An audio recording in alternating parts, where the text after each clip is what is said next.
buka TikTok, terus ngeliat video anak sekolah diajarin joget viral sama gurunya. Selamat datang di Indonesia hari ini. Ikut semua angkat tangannya. Angkat tangan semua kelas 6.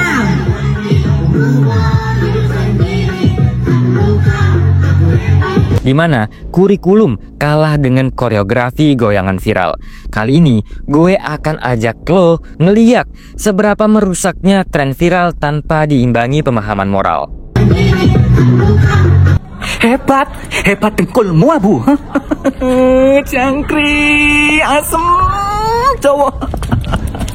Iki pendidikan model apa? Pendidikan apa ini? Kok anak SD sudah diajarkan TikTok-TikTokan joget-joget? Dan gurunya merasa bangga, anak muridnya, anak didiknya dibilang hebat. Ketika para guru sudah memasukkan kepentingan FYP ke dalam ranah pendidikan di sekolah, ya apalagi yang dicari selain viral? Karena di zaman ini, viral telah masuk ke dalam kategori sukses. Entah dengan bagaimanapun caranya ya, segala daya dan upaya dilakukan oleh siapa aja demi viral pokoknya. Bahkan seorang bocil pun dijadikan ikon perwakilan angkatan dalam acara perpisahan, yang dimana seharusnya menjadi wajah dari sekolah itu. Jika perwakilannya adalah siswa berprestasi, maka secara tersirat semua orang akan tahu bahwa sekolah tersebut telah berhasil melahirkan siswa berprestasi di wilayah itu. Tapi sekarang, sekolah malah beradu menampakkan wajah di kalangan masyarakat sebagai sekolah paling viral. Oh ya, disclaimer dulu ya, kalau guru dalam pembahasan ini adalah oknum guru yang dengan sengaja membiarkan bahkan mengajarkan murid-muridnya untuk melakukan goyangan viral, bahkan kepada mereka yang di bawah umur cuy. Guru di sekolah harusnya tuh kan bisa ya ikut berperan dalam membangun karakter dan moral anak-anak. Jika sang guru malah menjadikan siswa bot sebagai ikon sekolah, maka karakter buruk itulah yang akan terbangun di dalam pikiran siswa-siswa lain. Jika sang guru mengajarkan goyang viral kepada para siswa yang bahkan gak ada manfaatnya sama sekali dan cenderung merugikan siswa, maka seharusnya tindakan semacam itu tidak sepatutnya dilakukan lah. Jika ada yang tersinggung ya berarti Anda salah satu dari oknum tersebut. Karena memang ya video ini dibuat untuk menyinggung oknum guru yang telah mendapat banyak kecaman dari netizen. Lihat aja buktinya, komen orang-orang di TikTok setelah melihat video bocil ini diajarin joget sama gurunya, semua komen negatif pokoknya coy. Apalagi di video perpisahan sekolah anak-anak ini, komennya ngeri-ngeri banget coy.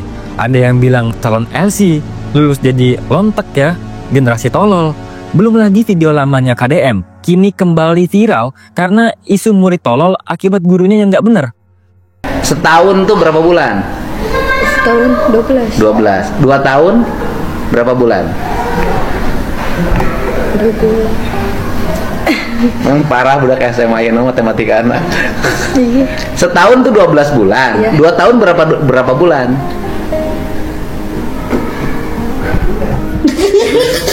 Setahun 12 bulan. 2 tahun berapa?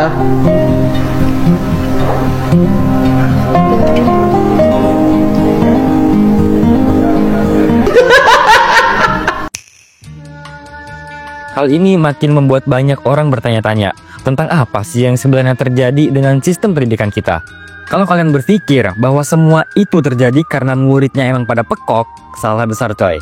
Mungkin kalian akan berubah pikiran setelah kalian tahu bahwa ada seorang profesor legendaris nih yang sering disapa dengan Prof. Yohanes Surya. Dia terkenal karena mengatakan bahwa tidak ada anak yang bodoh. Yang ada hanyalah anak yang belum mendapatkan kesempatan belajar dari guru yang tepat dan metode yang benar. Untuk membuktikan kata-katanya itu, Prof. Yohanes menerima sebuah tantangan untuk mencari anak yang dianggap paling bodoh di pelosok Papua.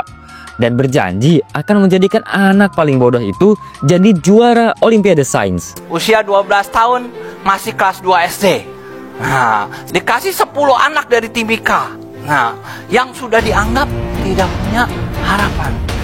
Apa yang terjadi setelah mereka dilatih? Ini anak yang tadi 4 tahun gak naik kelas. Tahun 2011 ikut lomba robot tingkat nasional, dapat medali perak. Soal pertama, X berapa? 6. Berapa? 6. Kita lihat jawabannya. Iya. Akar 5. Akar 5. Oke, kita lihat benar nggak jawabannya. Iya. X X min 3, min 33, 34, 1 min 7, 25. Berapa X-nya? X berapa? 29. Berapa? 29. Coba kita lihat benar nggak? 29. Tidak ada anak yang bodoh. Yang ada itu hanya anak yang belum mendapat kesempatan belajar dari guru yang baik dan metode yang baik.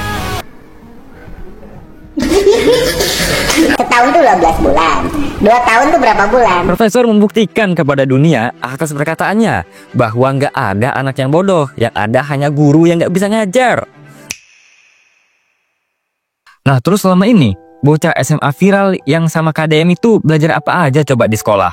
Kalian pasti bakal benar-benar kebingungan dengan apa yang sebenarnya terjadi sama sistem pendidikan kita akhir-akhir ini. Nah, gue inget sama salah satu statement yang diucapin Guru Gembul kalau nggak salah ya. Dia bilang kalau guru-guru zaman sekarang lolos jadi guru tapi nggak tahu gimana caranya jadi guru. Nah, gue sendiri yang emang cukup berpikir kritis, bener-bener bisa ngerasain. Bahkan pas SD dan SMA, itu udah beda banget perubahan cara ngajar gurunya. Dulu, guru berusaha membuat murid-murid menjadi paham materi dan topik pembahasan. Sedangkan saat ini, guru-guru memberi materi dan menyuruh murid menghafal.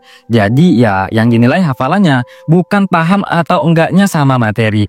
Dan itu udah pasti yang bodoh tetap bodoh dan nggak ngerti materi.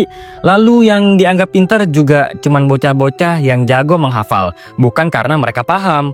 Jadi yang ranking 1 sama yang ranking terakhir sama-sama bego karena mereka berdua ini nggak ada yang benar-benar paham materi. Mereka hanya dibedakan soal kemampuan menghafal. Dan dia itu kan genetik coy. Ada orang yang terlahir emang jago ngafal, ada juga orang yang terlahir emang gaya ingatannya tuh rendah. Ditambah lagi banyak banget video yang memperlihatkan guru lagi ngajarin muridnya joget viral. Terus murid boy dijadiin ikon angkatan. Gue makin sedih sama bangsa ini coy. Ayolah men, gue nggak pengen jadi orang tua yang nyekolahin anak dengan harapan terdidik pengetahuannya, tapi malah anak gue cuman buang waktu di sekolah. Gue jadi makin skeptis soal pendidikan adalah scam coy. Semoga ya, dengan ini yang belum jadi guru dan akan menjadi guru bisa lebih mempersiapkan lagi pengetahuan soal mengajar. Dan ya, yang udah jadi guru bisa semakin ditingkatkan lagi metode ngajarnya.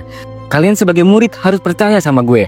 Kalau kalian nggak paham pelajaran, tanya sama guru. Kalian bakal nyesel di masa depan karena udah sekolah lama-lama tapi ngebiarin nol ilmu akademisnya.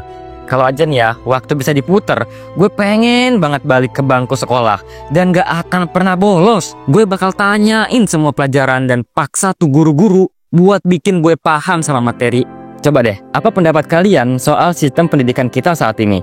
Coba tulis di kolom komentar ya, gue pengen tahu nih.